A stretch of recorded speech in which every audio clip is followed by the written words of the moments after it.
Hey everybody, what's up? StartUpSurvival here with another movie review.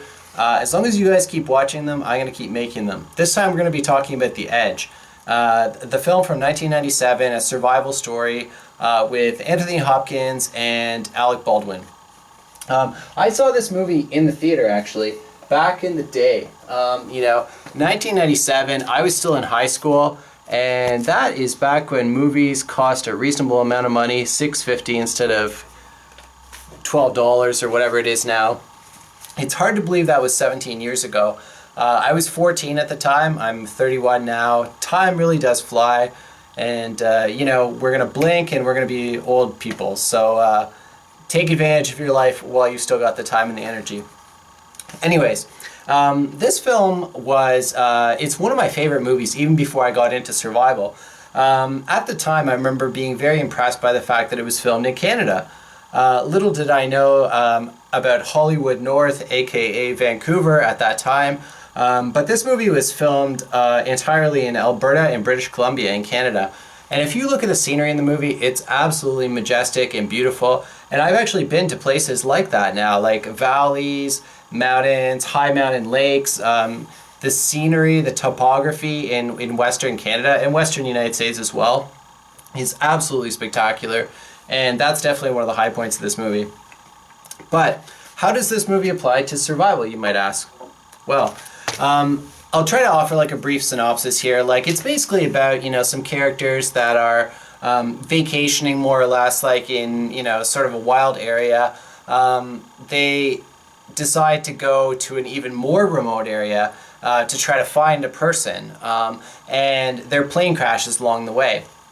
They end up soaked, devastated from a plane crash. The pilot was killed. They get out of the water. It's icy cold, and now it's time to survive.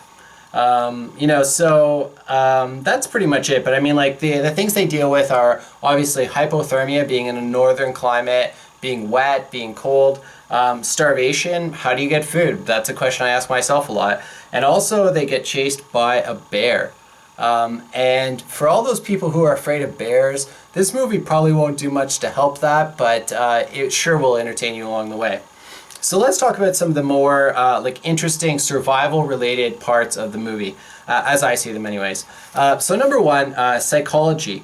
Anthony Hopkins makes a quote in the movie, why do people die in the woods? They die of shame because they don't do the things that will save their life.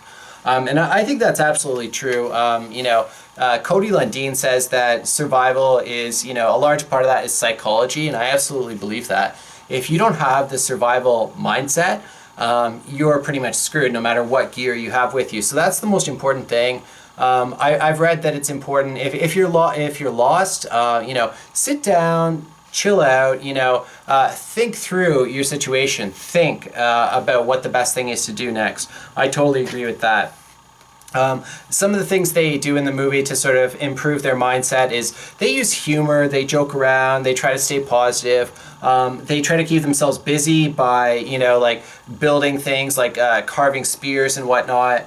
And also they designate a leader. Like Anthony Hopkins, without question, is the leader in the group. He sort of tries to keep morale up. He's got a plan. Even if it's not a good plan, just having some sort of a plan is absolutely essential.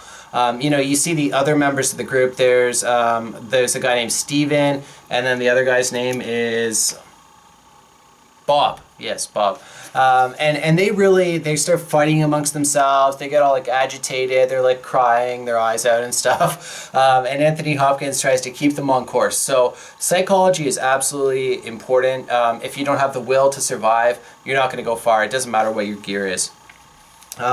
Let's talk about the tools that they have with them, actually. So they have a knife, and I will show you my knife for today, the Cold Steel American Lawman. If they had this puppy in the woods with them, they would have been much better off. But they had sort of, it looks sort of like a buck folding knife with them, and that is much better than having nothing at all. There's this whole fixed blade folding knife phenomenon, and the triad lock, how it's meeting between those worlds or something. But any knife is great as long as you don't make it don't exert it too far from whatever it's meant to do, you know, like you're not supposed to baton with a folding knife and so on. Anyways, they've got a knife, and that's absolutely important for making tools like out of wood. They make some spears, they make a trap for catching squirrels, and also a knife can be used for first aid, you know, cutting off the clothing, surgical tasks, whatever. You know, fire and cutting tools, if not for those, we probably wouldn't be where we are today. We definitely wouldn't be. They also have a watch, a broken watch, which they use the chain of it for fishing. They make like a little hook out of it. They use the needle to turn into a compass. And they also have some matches and flares. So what about navigation? They don't have a compass, but they make one by magnetizing like a needle, and then they put it onto a leaf in a little, you know, pond of water, and the leaf turns into a north-south direction due to the magnetism of the poles on the earth. I'm not super familiar with, like, I mean, I know how a compass works more or less, but I don't know if I would trust that necessarily. Like for me, navigating in the woods, which I'm definitely not an expert, I would use the sun first and foremost. You know, the sun rises in the east, sets in the west. Depending on, like, you know, wake up early and look at where the sun is. You know, don't sleep in until 10 o'clock and then have to wonder what's going on. You know, wake up super early, see where first light comes from. Oh, it came from that side. Well, I guess that's east then. And then you make your plan early and then you go, right? You know, they don't really do that in the movie, and I'm not going to like armchair quarterback everything they do or whatever. I'm just telling you what I would do. But they also look at the stars. They see like the North Star, and they recognize some constellations. And, you know, so they do their best with navigation, but they actually get lost.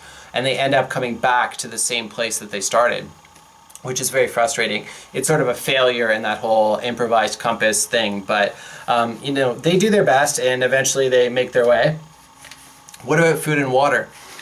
So obviously they don't have any food with them because they weren't prepared for the situation. It was a plane crash, right? But they are able to drink water directly from like the mountain streams, the springs coming down from the mountains. I guess like when you're in an isolated location, you can more or less trust the water. You know, water can be contaminated by either bacteria or viruses. I think that the closer you are to civilization, the more likely it is that it's going to be polluted. They don't really talk about like filtering or purifying water. They just kind of go right for it. And that's cool. You know, like I'm okay with that in the film. I'll suspend my disbelief on that one. As for food, they hunt and they fish. They don't catch anything when they're fishing, but they do catch a squirrel when they are trapping, as well as they do kill the bear. And I'll get into the bear in a minute. But okay, well, let's just talk about the bear right now. So the bear is like, he's a man-eating bear, you know, and he kills one of the party. There's 3 of them, and he gets one, and then the other 2 guys like kind of escape. The bear chases them all around, you know, like upsets them psychologically. Here we go with psychology again. And eventually they manage to confront the bear and kill it. The bear is amazing. Like, this is a real bear in the movie. Like, what an actor. This guy should win the Academy Award. But I mean, he probably just got like a steak or something out of it. I don't know. But yeah, so they eventually kill the bear, and the bear provides them with obviously a lot of food because it's huge, and you know, some fur for clothing and whatnot, and you know, just a psychological boost. They no longer have this predator coming after them. Okay, so how did they get into this situation in the first place? You know, this is something that I definitely always practice when I go into the woods. It's leaving a plan. You know, you can be a complete idiot, you know, in terms of your like navigating, you know, and, you know, just taking risks and stuff in the woods, whatever. Like, you can get everything else wrong, but just don't get this part wrong, okay? Because if you want somebody to come and find you, they need to know where you are in the first place. So whenever I go into the woods, I always leave a note with like 1 or 2 different sources of people. I tell my special people, I'm going to this location, so I'll show them where it is, like on a map or whatever, you know, and I will say that I'm leaving at this time, you know, Friday night, in the late afternoon or whatever, and I plan to be back Sunday afternoon before dinner time. if I'm not back by Sunday night, you know something is wrong. Please alert the authorities, and they will come looking for me at the location that I've designated.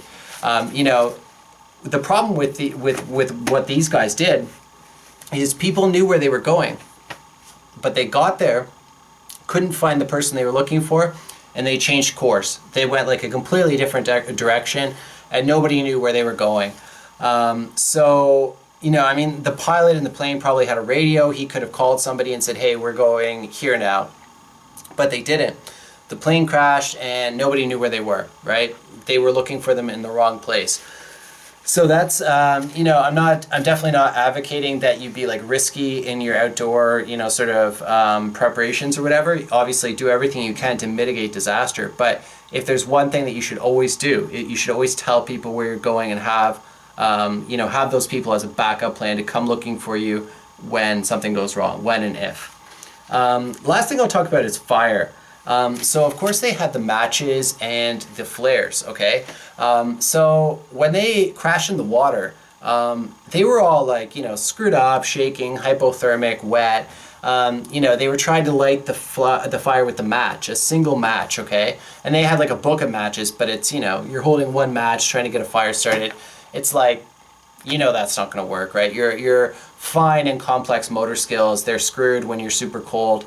It just didn't work. So they bust out a flare and they just shove it in the wood or whatever, and the fire starts. You know, they sort of argue amongst themselves about whether that's a good use of a flare because they would need it for signaling later. I don't know. That's like one of those armchair quarterback things, whether you're supposed to do that at the time or whatever. But you know what? If I was in that situation, I would have used the flare. There's a time for brain and a time for brawn, you know? And if you're about to die, you know, if it's life and death, use whatever tools you have with you and use them fast because you might not get another chance. You know, they talk about in survival situations like stockpiling and sort of rationing supplies or whatever.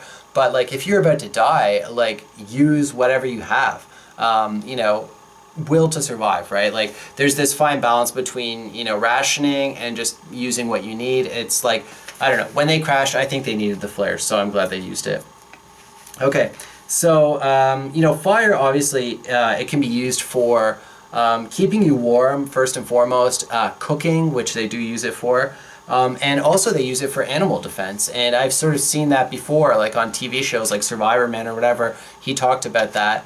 And it's really evident in that film, like, you know, the bears attacking them at nighttime and they're defending themselves with fire, right? Pretty cool. And I think that fire also, from my own experience, offers a huge psychological advantage when you're out in the woods. You can imagine, you know, our ancestors all those years ago, instead of sitting around a computer, TV, whatever, you know, they sat around a fire and that was their social, that was their TV, right? So totally cool. Fire is very important. So, you know, this is a great movie, I think, for survival. It's very realistic in my opinion, as far as movies go anyways. There's a lot of good lessons there to be learned for sure. The acting is great. The story's great. I definitely encourage you to check it out. One of my favorite movies. And I'll end you with a quote from the movie. Why is the rabbit unafraid? Because he's smarter than the panther. Thanks for watching.